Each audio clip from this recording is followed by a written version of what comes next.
Projeto Integrador 3, Cadeia de Suprimentos integrado à tecnologia da informação.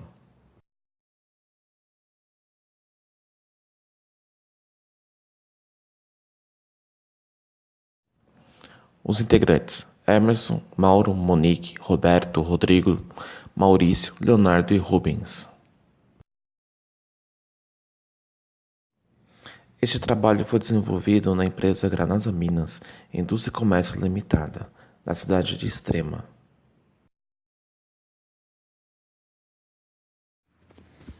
Um pouco da história da empresa. A Granasa está no setor de fundição desde 1980 e no decorrer do tempo ela foi se alinhando no setor de laminação, que é a sua principal atividade hoje, e fundição por coquilhamento. Os seus produtos de fabricação atuais são facões para colheitadeiras, tubos de ferro fundido e granalha de aço. O que é fundição? A fundição é uma maneira de dar nova forma ao metal utilizando alta temperatura em um molde no formato que se deseja alcançar. Dessa forma, os átomos da matéria em formato líquido vão se agrupando em estruturas coordenadas, aumentando a densidade e, consequentemente, ocorre uma contração quando está voltando ao estado sólido. Pode-se formar o produto final ou formar lingotes, que são peças de metal fundido no formato de barra. Falando um pouco sobre a fundição aqui no Brasil, a primeira casa de fundição foi criada em 1650 para fundir o ouro que for extraído no estado de Minas. Logo, pela alta demanda, foram surgindo outras para atender as capitanias pelo país, o que perdurou até 1737, quando todas foram extintas, com a intenção de adotar um novo sistema de captação, onde fosse possível tributar a atividade mineradora como o quim. Na fundição por coquilhamento é utilizado um molde de duas ou mais partes com um metal em estado líquido, onde é aplicado esse metal por gravidade dentro dos moldes, para que assim todo o material preencha as cavidades do molde e atinja o formato da peça desejada.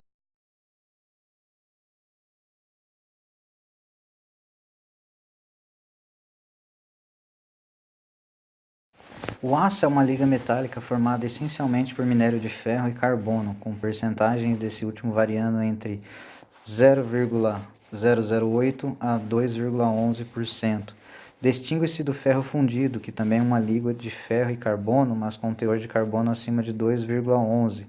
O carbono é um material muito usado nas ligas de ferro, porém varia com o uso de outros elementos como o cromo, o magnésio, o vanádio e o etugestênio.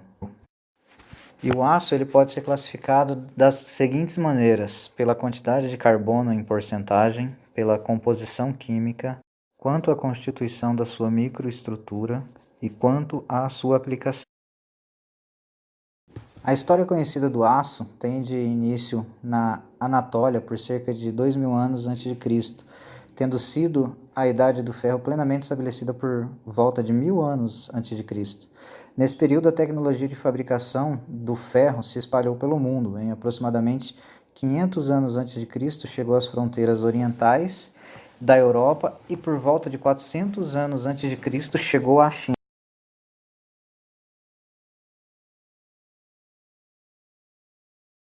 No que diz respeito às propriedades do aço, o aço com 0,2% de carbono em peso gira em torno de massa volumétrica de 7.860 kg por metro quadrado ou 7,86 gramas por centímetros quadrado, com um coeficiente de expansão térmica de 11,7 elevado a 10 a menos 6 graus a menos 1, condutividade térmica de 52, watt por metro menos Kelvin, calor específico de 486 joules por quilo menos Kelvin, uma resistividade elétrica de 1,6 10 a menos 7 ohms metro, módulo de elasticidade ou módulo de Young longitudinal de 210 GPa.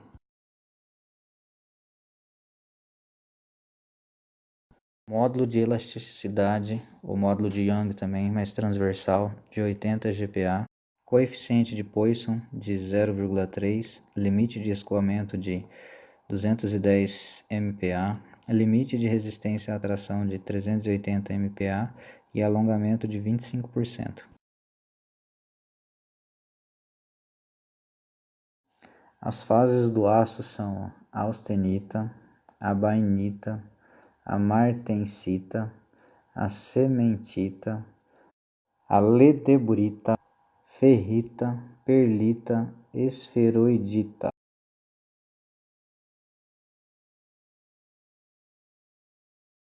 E os tipos de aço são o ferro-carbono, com menos de 2,1% de carbono, o aço inoxidável, liga de crômio, o aço ARBL, com alta resistência e baixa liga, o aço rápido, muito rígido e tratado com calor.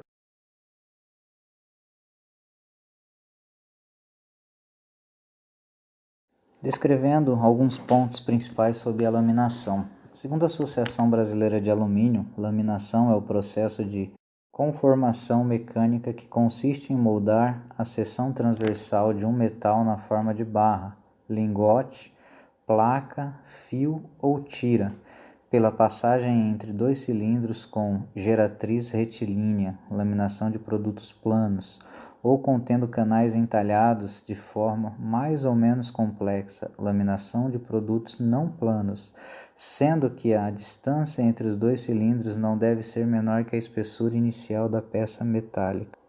Os usos e vantagens desse processo.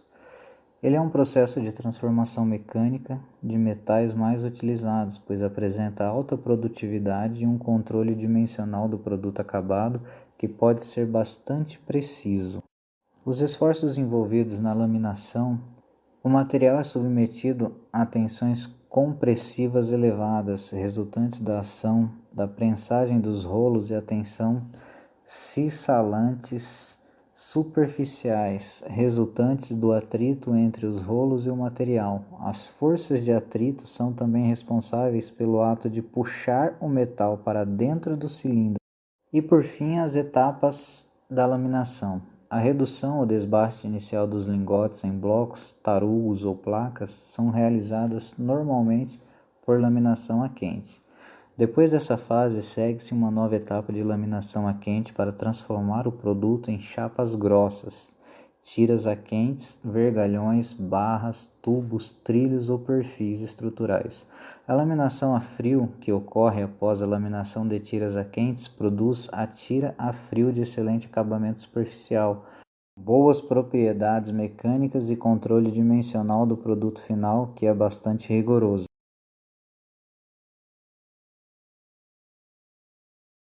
Agora apresentaremos alguns tipos de laminadores. O A é o laminador duo, o B, o laminador duo reversível, o C, o laminador trio, o D, o laminador quádruplo.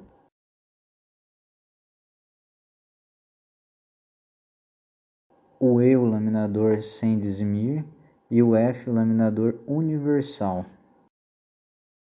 Protótipo inicial. A equipe demonstrou para a empresa os processos de parametrização necessária para fazer o processo da cadeia de suprimento, onde foi definido a colocação de um estoque máximo e mínimo referente ao consumo de matéria-prima e produtos intermediários, destinados justamente para a produção. Então aqui a gente temos a tela da ligação de produto versus o depósito. Depois de feita a intervenção no sistema, foi constatado a necessidade de organizarmos o cadastro do depósito conforme a análise feita na empresa, sobre a necessidade de ter uma margem de segurança na sua cadeia de produção, que neste caso é a produção de aço utilizado na fabricação de granalha de aço. Aí nessa tela a gente pode acompanhar aqui, mais uma segunda tela da ligação do produto versus o depósito. Os produtos utilizados na composição do aço são os seguintes. Temos a sucata de aço, carvão carburante, ferro cromo, ferro manganês AC75 e o alumínio granulado. Então o sistema ERP ele consegue recalcular o consumo diário dos outros produtos para poder determinar qual o estoque máximo e mínimo de cada item. Nessa tela a gente temos aqui o cálculo do consumo médio diário, gasto pela empresa na aquisição do ERP. E através desses dados podemos calcular as margens de segurança para os produtos de composição de gralha, de granalha e de aço. E com isso o sistema poderá gerar um controle melhor das compras destes produtos, através da análise de reposição automática.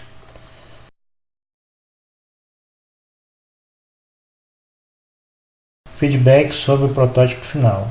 A empresa Granasa Minas se adequou perfeitamente ao propósito do projeto, mas mesmo assim enfrentamos alguns problemas, como a própria cultura da empresa, que teve que se readequar com novas tecnologias e não mais atentar com funções atrasadas. O papel foi uma delas, sendo que tudo era solicitado e arquivado em papel e todas as compras eram feitas por telefone ou vendedores comerciais.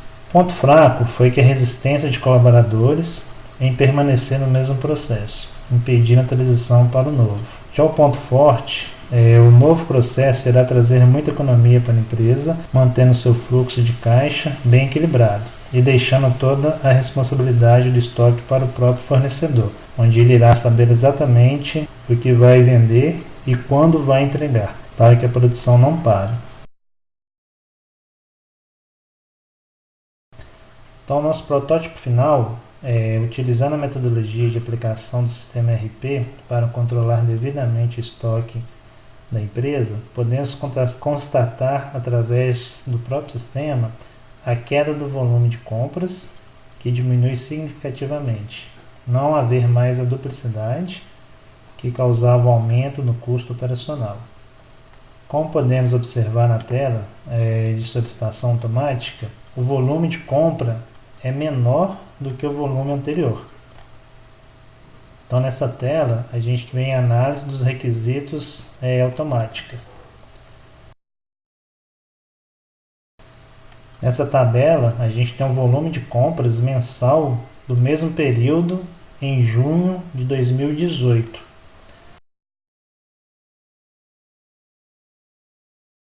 Temos aqui nesse gráfico que a sucata de aço é a nossa maior incidência do estoque gerado. E já nessa tabela de junho de 2019, a gente pode conferir que teve algumas alterações nos valores, baseando-se no processo de automatização do estoque. Temos o gráfico aqui da sucata ainda de aço como maior incidência.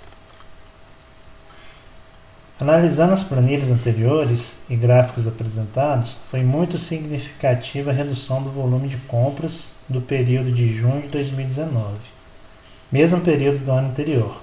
Com isto, facilitou principalmente o controle de fluxo de caixa, sendo que as vendas dos fornecedores em volume mensal não caiu, mas a negociação passou a ser de contrato de fornecimento, ocasionando assim uma redução significativa dos custos operacionais.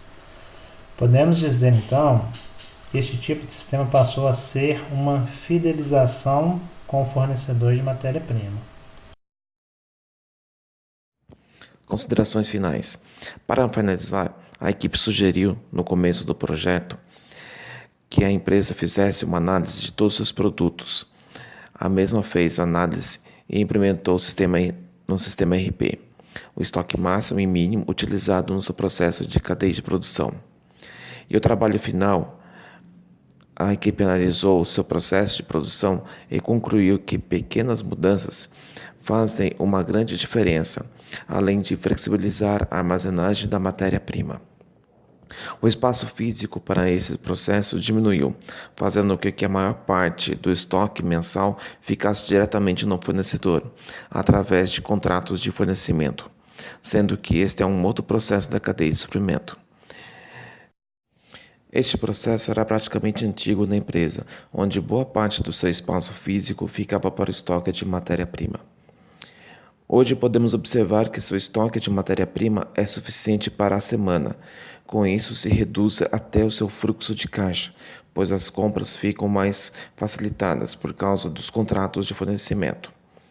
Entretanto, no começo do projeto, para a empresa conseguir preço, tinha que fechar uma compra que praticamente era a movimentação de um mês de sua produção e refazer as compras a cada 25 dias, calculando o tempo de entrega para a chegada na empresa até o primeiro dia útil do mês subsequente. E com os contratos de fornecimento, se organizam com as entregas planejadas para a semana, sendo que o próprio faturamento dos mesmos aumentaram, pois eles passaram a ser parceiros da empresa. Como podemos observar no depósito de sucata, principal matéria-prima de fabricação de aço em sua fundição, em que o pátio de armazenamento reduziu em 1/3.